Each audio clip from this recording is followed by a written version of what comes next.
Okay, tape number 8, same date, September 14th, 2011. I'm going to back this tape up with the last one on my road to atheism. One of the adjunct evidences that I began to accumulate that there was something terribly wrong with the way I've been taught, trained, and led to believe. My dad was a fanatic in the Mormon Church, which there's many fanatics in the Mormon Church. And even though I partially admired him as a father, I knew he was a fanatic, but I didn't think too much of it. We were forced to go to the family home evening. Oh God, he got into the food storage program. What's wrong with this picture? We had like 9,000 bottles of bleach bottles filled with water in our garage, so that when the Lord came, supposedly, that we'd have some water to drink. And then we bought bags of wheat. Now maybe if you lived in America 200, 300 years ago, you'd know what to do with a bag of wheat. We didn't. We didn't know a bag of wheat had to be fumigated. It has weevils in it. And they eat the wheat, and then you put them in your body. Not good. So we have these bags of wheat, unfumigated, stored in our humid garage. And my mom, she never got into canning jellies and peaches and apples and pears. She knew that was crap from the beginning. But the rest of us were stupid. And I was just a kid. I was only 10, 11 years old. So we bought this hand wheat grinder, and we put the wheat in the wheat grinder in the garage, and we made it into cereal, kind of like oatmeal, but didn't taste as good as oatmeal. And we had to go out and grind our own breakfast and bring it in, put powdered milk on it, and you know, it might have been better to starve to death. I don't know. But he believed the prophets. He believed the prophets. You know, the pale ale. I bows his head and he says yes. Anyway, that was a nightmare. That was a total nightmare. And I began to see that part, you know, of Mormonism kind of falling apart. Now, to have a 72-hour supply of food and flashlights and batteries for an emergency certainly is common sense. That, nothing wrong with that. I can't see anything wrong. It's, to me, acceptable.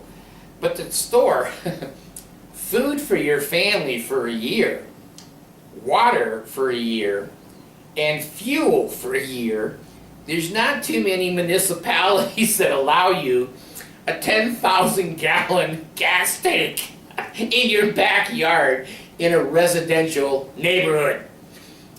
And food for a family, a Mormon family of 7 or 8, it's a big box Walmart store to store that in.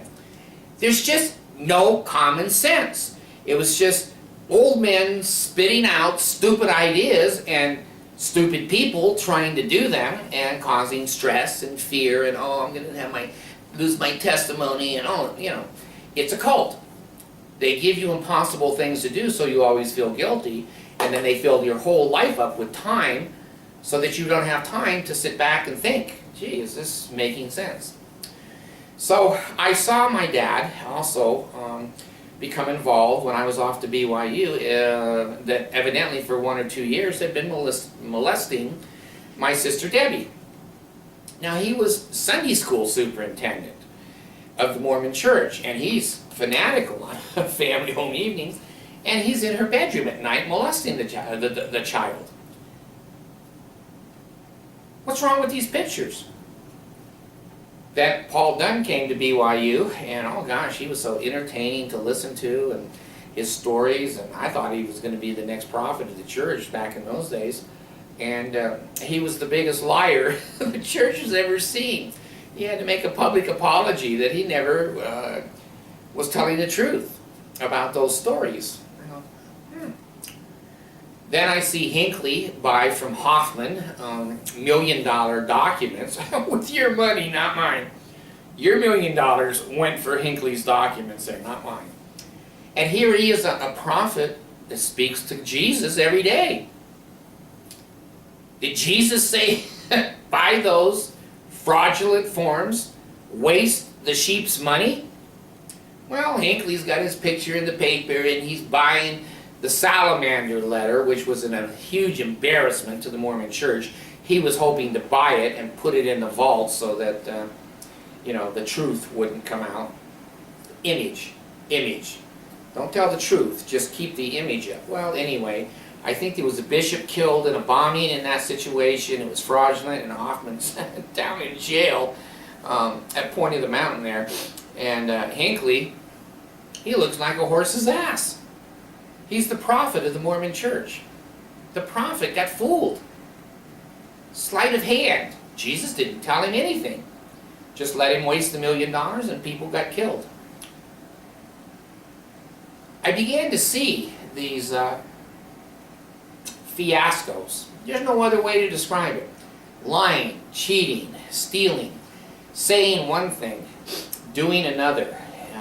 I began to see that was a predominant factor and a pattern that I began seeing develop in my life. These huge pieces of the puzzle weren't even close to fitting. And then when I saw the split between the Mormon Church and the fundamentalists, John Taylor supposedly gave a manifesto to the federal government saying, oh, we won't do polygamy anymore, and then the Salt Lake Temple had hundreds of sealings in the Salt Lake Temple after he wrote that document.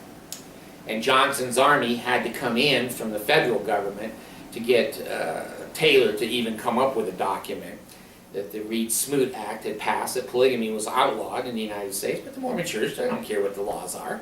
They just do, their law is the law of God and the law of money. So I saw that fiasco, and I saw the split with John Taylor.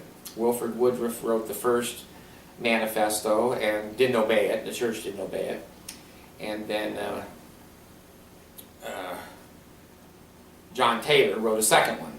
And it was at that point that the fundamentalists and the polygamist group veered off from the main Mormon group. And they attribute John Taylor, the prophets, telling them that polygamy was to stay on the earth and that they were to go underground and live a polygamous life. So I've been over to Bluffdale, Utah, and I've attended 2 or 3 wards over there of polygamists. Got to know them, started to take some of their lessons, learning their history and their doctrine, and it's identical to LDS history and doctrine. Except for polygamy. So I'm trying to put this piece in the puzzle. It doesn't fit either. So then I began to really study. I began to go into the computer. And I'm not interested in reading people who have been liars, cheaters, thieves, they're in prison, and they hate the Mormon Church. They have an axe to grind. I'm not interested. I didn't have my feelings hurt. I didn't have anything happen to me other than the doctrine doesn't make sense anymore. And as I studied the things about Joseph Smith and the shenanigans and the shams that he pulled, and then Brigham Young, I've been to Mountain Meadows massacre site, and not taking any responsibility for that, and boy, Brigham Young ran Utah in those days. For him to say he had no responsibility, I think is lying. And there were several prominent LDS people One of them, the state president, was hung and killed, executed because of his part. And there were bishops and high counselors and other people who went to jail and massacred 120, I think, men, women, and children, mostly women and children. Took their guns away from them and then shot and killed them. Welcome to the cult. And that's been around for whatever, 100 plus years, and it's finally now, the Mormon Church has admitted to it and put a monument up down there in St. George area. So this road has not been an easy or quick road. It's been a road that some say here, some say there, and my job was to read both sides of the story and to interview and to talk and then to take my own knowledge and my own experience and say, you know, what appears to be for me the truth. And I know other people, they have their own truths, there's no doubt about that. But to me, the truth was that the pieces weren't fitting anymore. And even after being a temple worker and even after being, you know, in the church for half a century, the Mormon church, I couldn't put my name on that City Creek Mall down in Salt Lake. After what I saw in the Philippines of this Jesus God allowing his children to suffer like that, but he wants them all. I didn't believe that. He's talked to Hinckley and told him to build them all, and I think it's a white elephant, and I think it's a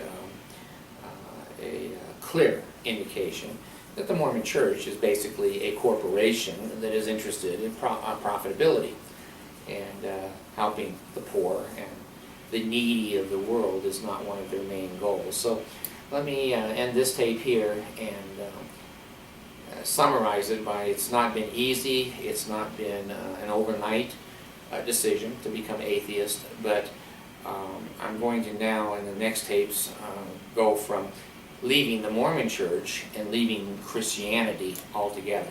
Thanks.